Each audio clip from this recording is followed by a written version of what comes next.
Hello, everybody. Francine Julene here, the founder of the Confidence Club for Kids and the host of Parents Talk. I'm here with my friend Alice Chu, and I met Alice in Toastmasters a few years ago. And she's a Toastmasters dropout, but she had a very good reason for doing that. At the ripe old age, or ripe young age of 70 years old, Alice decided to join the Peace Corps. Alice, will you please tell everybody why did you decide to join the Peace Corps in your retirement? I've always wanted to travel, although Peace Corps will tell you Peace Corps is not a travel service. I understand that. It's killing two birds with one stone. You have adventure and you are actually doing service or volunteer work. So it's two things that I like to do, and I'm combining both of them. So that's why. When I was in college, I heard about Peace Corps. And then I thought about it, but then I also thought, well, what will I do when I'm out of Peace Corps? I have to start all over again and look for a job, that sort of thing. So I decided not to go.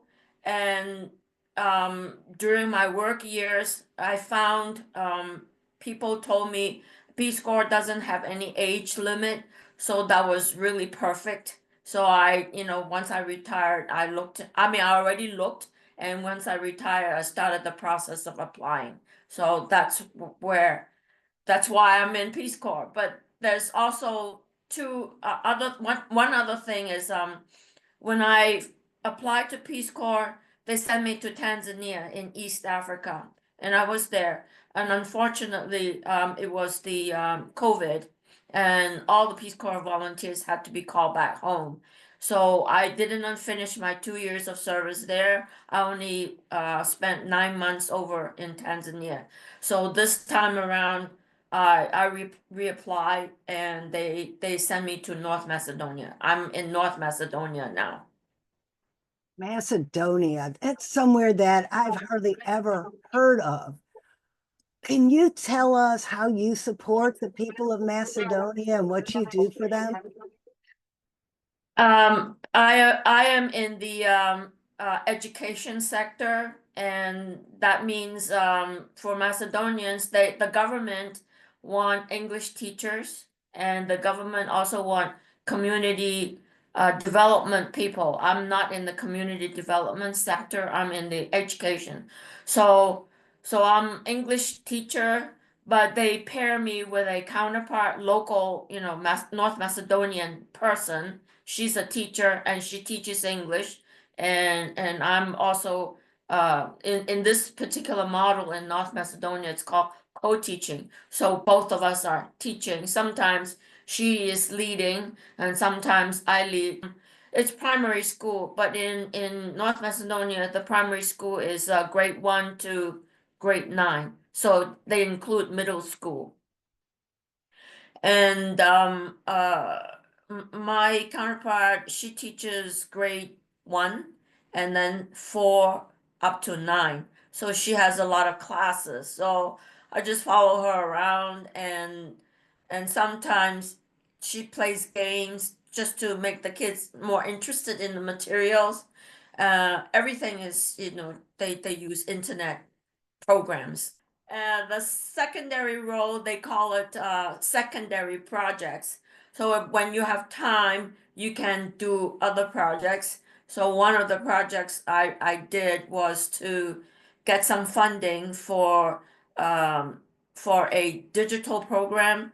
And so they got some laptops and they got an interactive whiteboard, and that was really cool. And what I try to say to the students is like you cannot control external environment. The only thing you can control is your internal environment, how you think, your emotions and the thoughts, and the usual thing, your thoughts becomes your behavior. So those are the things that they learn. And then another interesting thing that I found out was they had to write a little essay on who they are.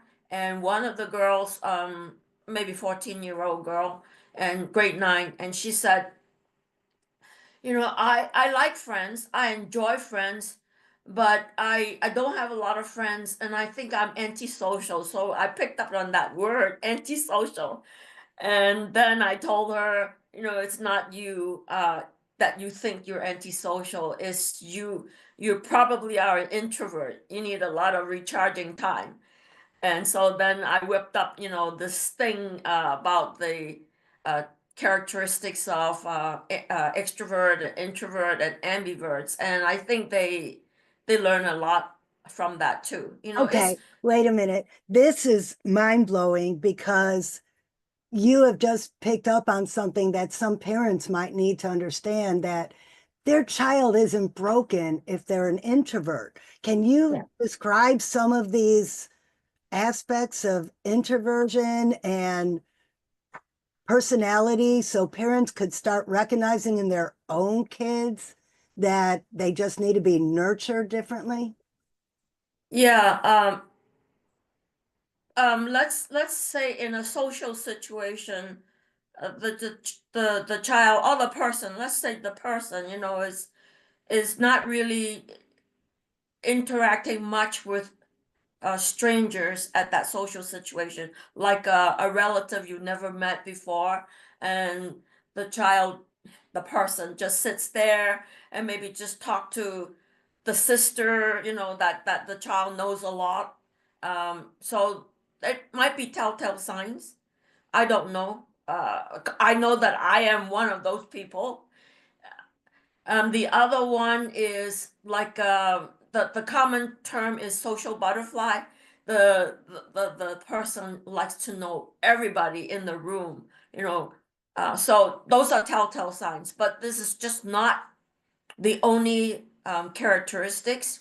I just read the other day that people think that most people are ambiverts instead of strict, strict introvert and strict extrovert. So it's a spectrum basically.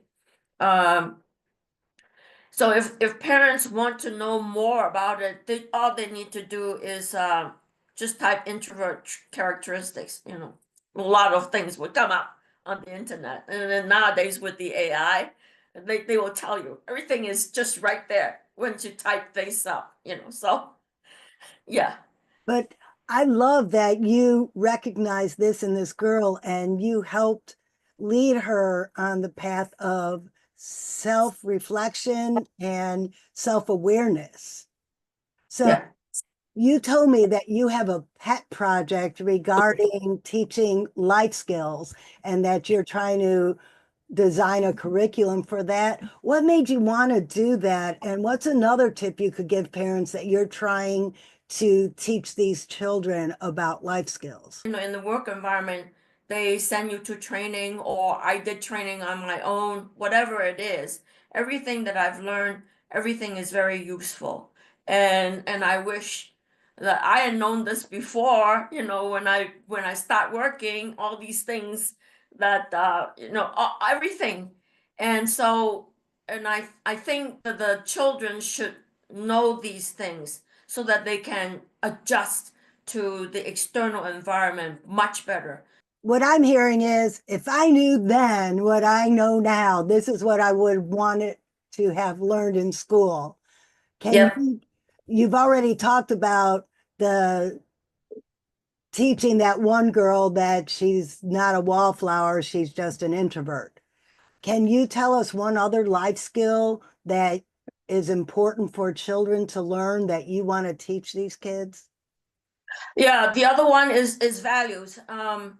Values is based on belief system, and most of the decisions that we make, everybody, is based on our values, and each person's values can be different.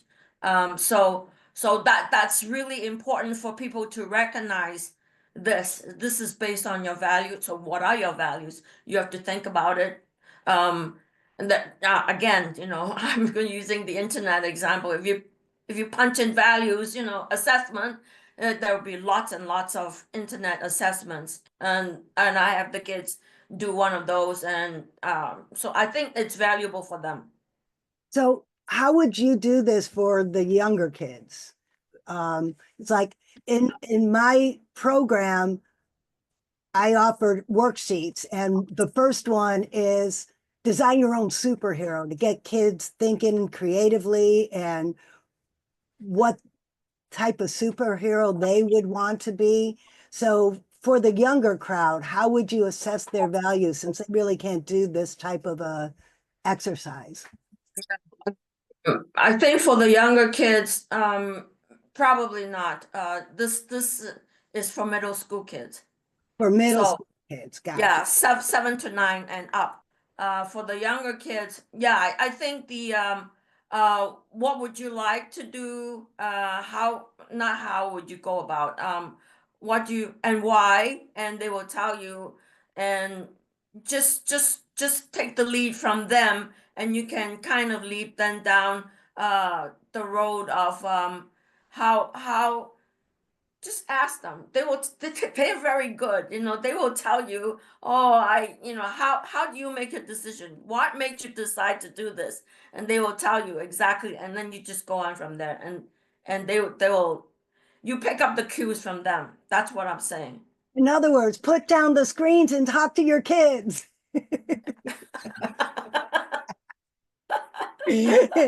And I'm getting the picture that this is universal worldwide. It's in Macedonia, it's in Tanzania, it's in Europe, it's in the US. Yeah. Yeah, I mean, I think all parents want their children to, do well, maybe even do better than, the parents' life. I think that's kind of universal. And so again, it goes back to values. Okay, if there are too many choices, sleep on it, sleep over it, sleep, and then start fresh again the next day. And so that might also help you in making some decisions. So, That's a great point because if you are sleep deprived, your brain gets fuzzy. So yeah. sometimes if you sleep on it, it gives your brain time to clear itself and reset, which is why I teach meditation. I have a whole section in my children's program about meditating.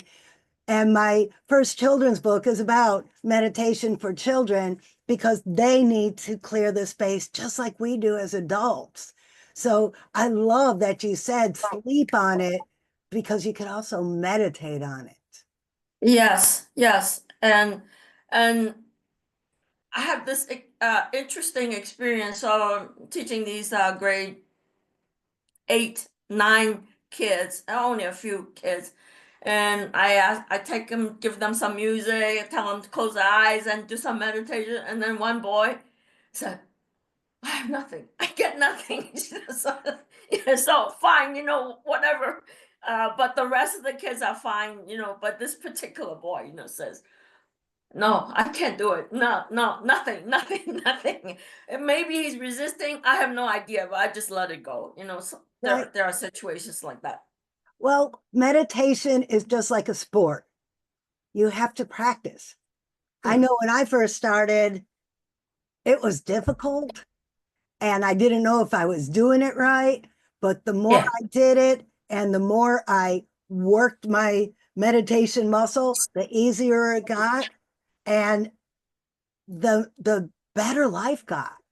I think we just gave parents a lot to think about. So, parents, if you have any questions about things Alice said, she's in Macedonia, so we can't give you her phone number or anything like that. But we can give you Alice's email address. So if you want to contact Alice by email, her email address will be in the comments or in the description of this video.